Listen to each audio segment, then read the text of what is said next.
मांडवी नदीवरील भव्य cable stand Atal सेतूवर मध्येच वाहन थांबवून सेल्फी घेणाऱ्या वाहन चालकांना सोमवारपासून दंड आकारण्यास सुरुवात करण्यात आली।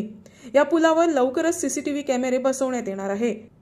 कायदा मोडणाऱ्यांचा अपघात किंवा मृत्यू झाल्यास विम्याची रक्कमही मिळणार नसल्याने सर्व वाहन चालकांनी कायद्याचे पालन करावे असं आवाहन गोवा साधन सुविधा विकास महामंडळाचे उपाध्यक्ष सिद्धार्थ कुंकळकर यांनी केले आहे। मांडवीवरील तिसऱ्या पुलाचे अर्थात अटल सेतूचे केंद्रीय भूपृष्ठ वाहतूक मंत्री नितीन गडकरी आणि मुख्यमंत्री मनोहर पर्रिकर यांच्या हस्ते 27 जानेवारीला उद्घाटन करण्यात आलं। त्यानंतर या पुलावरून 9 दिवसांनी म्हणजे 5 फेब्रुवारीला वाहतूक सुरू करण्यात आली।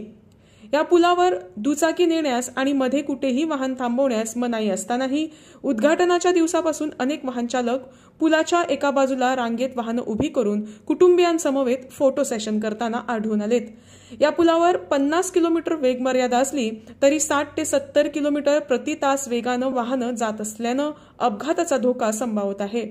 या वाहतूक नियमांचं पालन न करणाऱ्या वाहन चालकांवर सोमवारपासून दंडात्मक कारवाई सुरू करण्यात आली।